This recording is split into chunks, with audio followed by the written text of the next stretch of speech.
Selamat pagi, salam sejahtera bagi kita semuanya. Pada hari ini, saya ingin memberikan keterangan tentang masalah hibah dari ruko saya ke DKI Palembang. Saat ini, saya ingin memberikan keterangan yang sebenar-benarnya bahwasanya sebagai pemilik ruko tersebut tidak pernah eh, menghibahkan ruko saya kepada gereja GKI. Hal ini saya sampaikan karena sekarang berkembang isu ini yang seolah-olah menjadi isu nasional, isu agama. Jadi lewat ini saya sekali lagi ingin menyatakan bahwasanya kita hanya di sini mau menegakkan hukum yang ada di Indonesia dan sebagaimana juga semuanya tahu ya, khususnya kepada jemaat GKI Palembang dan juga GKI Pusat, pimpinan pusat.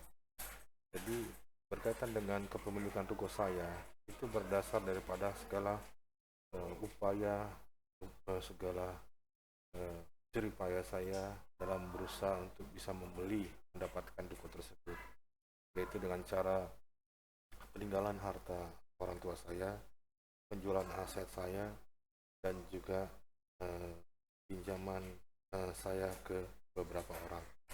Nah, oleh karena itu saya juga tidak pernah ingin memberikan beban ini kepada jemaat karena bagaimana mungkin saya memberikan beban ini kepada jemaat sementara itu adalah milik saya.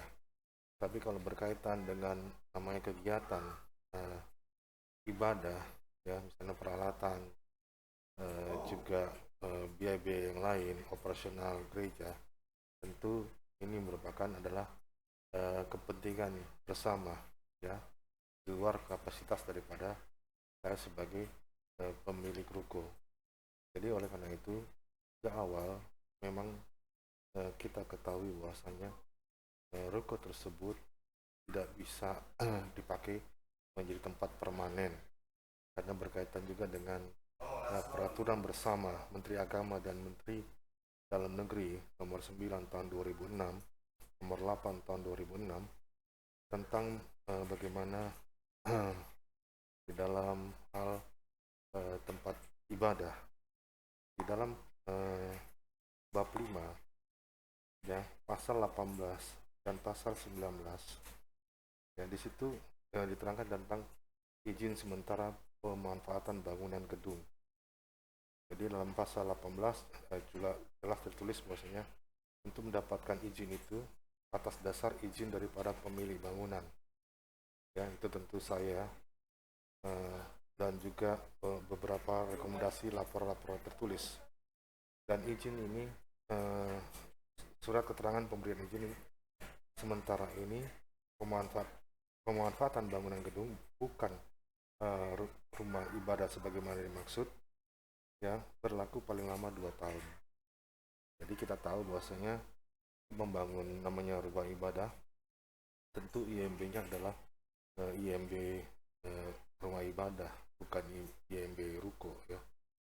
Nah, jadi oleh karena itu saya ingin menyampaikan bahwasanya di dalam organisasi GKI semua namanya cabang-cabang itu adalah ya membangun pelayanan yang otonom, mandiri, tidak ada bantuan dana dari pusat. Jadi setiap namanya orang-orang yang ada di cabang dia berusaha sendiri untuk bisa mencari dananya. Nah, oleh karena itu dalam hal ini juga saya sampaikan bahwasanya sekali lagi tidak mungkin saya menghibahkan ruko tersebut kepada gereja. Kalau pernyataan statement daripada saudara Andreas pernah mengatakan orang tua saya yang pernah memberikan namanya bantuan itu katanya ke gereja dengan ikhlas. Saya perlu klarifikasi bahwasanya yang dilakukan orang tua saya adalah bukan untuk ke gereja, karena itu dilakukan adalah kepada anak saya dalam hal ini sebagai rumah tempat tinggal kami, ya, rumah tempat tinggal kami yang kebetulan untuk sementara kita pakai untuk tempat ibadah. sambil menunggu daripada kesiapan secara finansial kita, barulah bisa kita membangun satu gedung gereja, itu pun dengan nama atas nama yayasan tentunya, bukan nama pribadi. Jadi karena kita tahu dalam waktu itu kemampuan jemaat, ya, keadaan jemaat, maka saya juga tidak mungkin melibatkan semuanya masalah biaya ruko itu kepada jemaat. Kenapa? Karena juga saya tahu bahwasanya ini adalah tanggung jawab saya. Ini adalah saya yang harus bisa menyelesaikan masalah pembelian ruko. Tapi kalau untuk masalah misalnya peralatan, ya, masalah mungkin ada renovasi berkaitan dengan kegiatan pelayanan di situ, tentu itu adalah tanggung jawab kita bersama. Artinya berbeda dengan masalah ruko tempat tinggal kami, karena itu juga kita pakai bersama, ya, biaya untuk operasional dan lain sebagainya. Jadi oleh karena itu sekali lagi, ya, supaya juga semua juga boleh sadar dan tahu diri. Jadi khusus juga kepada Ketua Umum GKI Pusat, hormatilah, hargailah segala jeripaya orang. Jangan ingin menguasai hak milik orang lain. Demikian juga dengan saudara Andreas, dan juga mungkin ada beberapa orang yang ingin memaksakan itu menjadi milik gereja, ya. Jadi tolong dicari tempat yang lain. Saya tidak melarang untuk orang beribadah, tapi ini harus saya selesaikan. Jadi mohon semua bisa mengerti, khususnya penegak hukum bisa mengerti bagaimana kita menegakkan kebenaran, menegakkan hukum. Terima kasih dan selamat pagi.